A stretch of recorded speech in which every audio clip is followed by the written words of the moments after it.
No, no, no, no, no, no. Ladies and gentlemen, this is not a time to panic.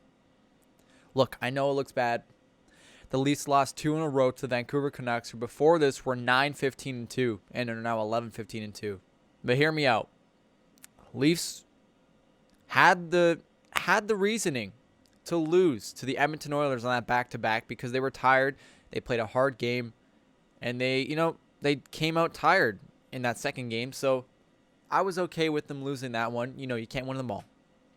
But to lose 2 games to a team that didn't have Elias Pettersson,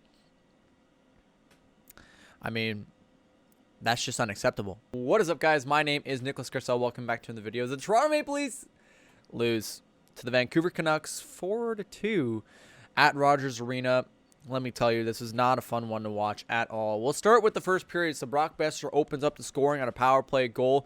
JT Miller taking the shot. This is actually deflected by Brock Boeser. This will be the first power play goal of the night, by the way, for the Canucks. They would grab 2. We'll talk about that later on. John Tavares, with about 5 minutes remaining in the period, with an absolute rocket of a shot, a clapper from the left side of the ice at the top of the circle. He puts this one past Thatcher Demko, 1-1.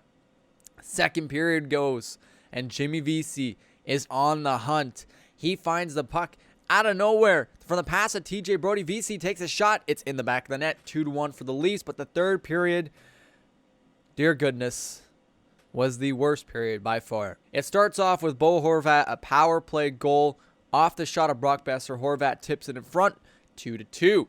Not even like 30 seconds later, pretty much 40 seconds later, JT Miller gets the puck from Brock Boeser, takes a shot, it's in the back of the net, and to finish it off, Niels Hoglander with his 5th goal of the season, an absolute snipe by Hoglander with 4 minutes left to play in the period, or 3 minutes left to play nearly. He knew it was in, the refs didn't, they had to go take a look. 4-2 for the Vancouver Canucks was the final score. That goal was in, and the Leafs lose 2 in a row. So, not good at all. And let's take a look at the box score. So you got Freddie Anderson with 27 saves, 31 shots against, an .871 save percentage. Not great by Freddie Anderson at all. Thatcher Demko, 37 saves, 39 shots against, .949 of a save percentage. Demko had an unbelievable night. Only allowed 2 goals on nearly a 40-shot game. Unbelievable by Thatcher Demko. Let's take a look at a couple of the guys who were the best in this game. JT Miller got the 3rd star, 1 goal and 2 assists. 1 goal and 1 assist for Bo Horvat as the 2nd star. And Brock Boeser with also a goal and 2 assists, playing the lowest amount of minutes out of the 2 with 20:48 time on ice for Brock Boeser. And he was also +2, just like Bo Horvat. Bo Horvat. I couldn't say his name for the life of me. That was a tough one. John Tavares looked good. William Nylander looked good. Marner had probably his worst game of the season. Matthews was invisible out there. The third line looked good, but without your first line, it's going to be hard to score goals, and boy, did they struggle. 3 goals only in 2 games played against Vancouver Canucks. 120 minutes, they scored 3 goals. So, with a fractured wrist, Wayne Simmons is still out. Jack Campbell's still out day-to-day with a lower body injury. It was not disclosed until a couple days ago. Finally, it's been disclosed. We play the Winnipeg Jets at 7 p.m. on Tuesday, March 9th. Make sure to tune in for that one. It'll be a doozy. Instead of Patrick Laine versus Austin Matthews, it's Pierre-Luc Dubois versus Austin Matthews, the new Winnipeg Jets player of the team. Kyle Connor, bunch of good guys. Nikolai Ehlers, Paul Stastny, Mark Scheifele, Blake Wheeler. All amazing forwards. But hopefully Matthews, Marner, Nylander, and Tavares can get it going, as well as the third line has been getting it going. That third line has been fantastic for Toronto, and it's been a really fun time to watch. The Maple Leafs, unfortunately, they dropped 2, but they still have a humongous lead in the division and currently are still first for the President's Trophy race. So, don't count out Toronto. Also, I just want to address one more thing. Taylor Hall has been rumored with the Leafs. Can we talk about that for a second?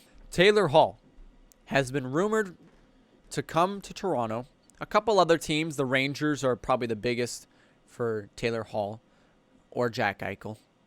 Boston Bruins want Hall as well, or Jack Eichel. So yeah, we all know Buffalo is going to sell everyone. By the end of the year, I don't think Taylor Hall, Jack Eichel, or Sam Reinhart will be a part of that team anymore. I think they will all be gone. Nonetheless, Taylor Hall has been rumored with the Leafs. The rumor was Alex Kerfoot, a first-round pick, and potential a top prospect from the Maple Leafs roster.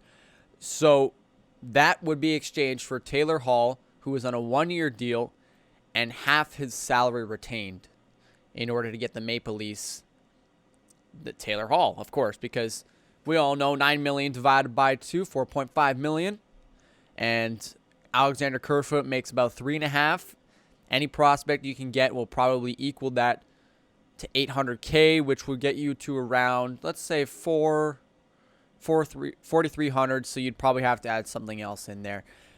Little to say, it's going to be tight to get Taylor Hall, and I don't think the Leafs are willing to do that. So, anyways, it'd be fun to have Taylor Hall. Realistically, I don't want him. The team's doing good without him. Like, would it be fun to have Taylor Hall? Of course. Of course it would have fun. It would be very fun. But if the Toronto Maple Leafs give a top prospect like Rasmus Sandin or Timothy Liljegren and ship off Alexander Kerfoot and a potential first-round pick, and Taylor Hall does terrible, or the Leafs don't win the cup on that 1 year, that is a wasted first-round pick, as wasted year for Alexander Kerfoot, who's having a magnificent year, and that is the wasted future for Liljegren and Rasmus Sandin, who could be shipped off to Buffalo. If it happens, it happens. We'll all be, dancing around like crazy people. But till that day comes, I will update you guys. But I do not think this Taylor Hall trade will happen. Thank you guys so much for watching. I hope you enjoyed this video. If you did, please make sure to hit that like button, subscribe for more of these videos, and please make sure to turn on your post notifications to get notified when these videos do come out. One more thing, please make sure to share this video with your friends and family, as it helps me out a lot, and I really do appreciate it. Thanks, guys, so much for watching, and I'll see you in the next one. Take it easy, guys.